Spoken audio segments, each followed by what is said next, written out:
Hey, hey, hey, Temple Owls, don't you dare scroll. This is Tania from the Office of Leadership Development bringing you a new series. I've been talking to students and I've learned that students are kind of in this space of being skited.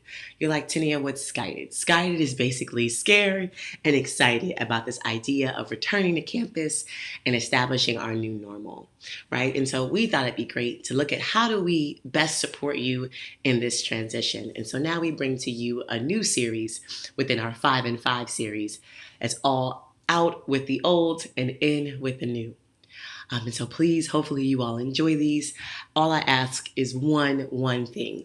If you like this, however you're seeing it, wherever you're seeing it, if you like it, if you enjoy it, if it works, please, please, please, not only share, but also subscribe. I know I said one, but let's just say I'm being greedy today and let's go with 2.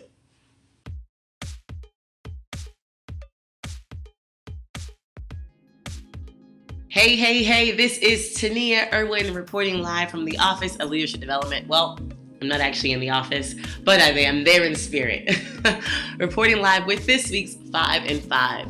Listen, I know students are in this space of preparing to go back to campus, and so we thought it'd be helpful, especially for my folks who this is your first time really experiencing what it's like to be on Temple's campus and to be a real, true Temple student and to be Temple made. And so why not have this very first 5 and 5 be all about proper planning? Let's not wait.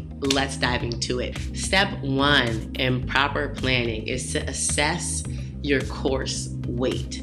Notice I said course weight and not course load, right? I find that many a time students are looking at how many credits they're taking per semester, what professors they're taking each semester, and or where they fall on their track. But it's also important to assess your course weight.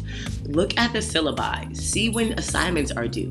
Are you taking on too many classes that have too many final projects, right? Or too many really heavy beginnings of the semester? You want to have a nice course load and of even weight where you're not being asked to do too much in all of your classes, right? Because don't forget that you are a student first. And so before you take on anything extra, you must first master your class schedule. Step 2, get a study schedule in place before you start adding anything else to your plate. I find a lot of times students wait until after they've joined clubs and organizations, after they've taken on internships and jobs to try to fit in time for studying. But again, you are a student first, and that's really, really always going to be your number one priority. And so before you start adding things to your schedule, think about how much time you need to dedicate outside of the classroom and start building that into your schedule. So hey, if you have classes in the afternoon and the evening, are you doing your studying in the morning, right? Or hey, listen, if you have an after school job or after school internship, how are you maximizing your weekends? Try your best to build in the time before you start adding on extra things. That way you're not trying to cram it in throughout the semester. Of course, here at OLD, we also believe in balance. So while yes, you are a student first, we also want you to get involved in extracurricular activities. But be careful in not taking on too much. What I find is that students sometimes take on too many organizations and too many jobs, and they're stretched too thin, right? When you're making commitments, it's important that you assess your ability to be able to give it the time, the attention, and the level of commitment it needs, right? A jack of all trades is a master of none. And so really think about what experiences you want to prioritize this year and pursue opportunities for that. Everything else can wait until next semester or next year. You don't have to do it all at once. Even with proper planning, there's still going to be hiccups and there's still going to be room for improvement, which is why step 4, it's important that you find an accountability buddy. This could be an advisor, this can be a professor, this can even be a friend or a roommate. Just finding someone who can hold you accountable to the goals that you set this year. If your goal was to wake up at 8 o'clock in the morning and you know that your roommate is an early riser, just asking them to hold you accountable at least for the first 2 weeks of classes so you can stick to your goals. If it's your advisor and you talking about you getting a certain grade or a certain score in a class. Just having a person who is not afraid to let you know when you might be messing up, but also who can catch you before you go over the edge.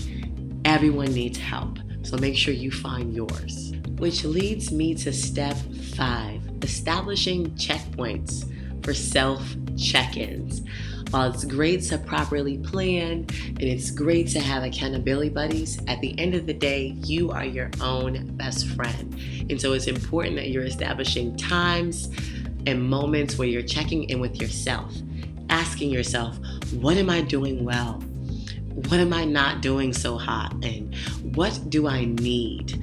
How do I ask for help? Am I taking care of myself? Just again, always checking in. There's no way you can prepare for everything that life has coming your way. However, what you can do is always make changes. You can always stop. You can always pivot. Okay? Hope you all enjoyed this week's 5 and 5, and I can't wait to check back in with you again. Peace.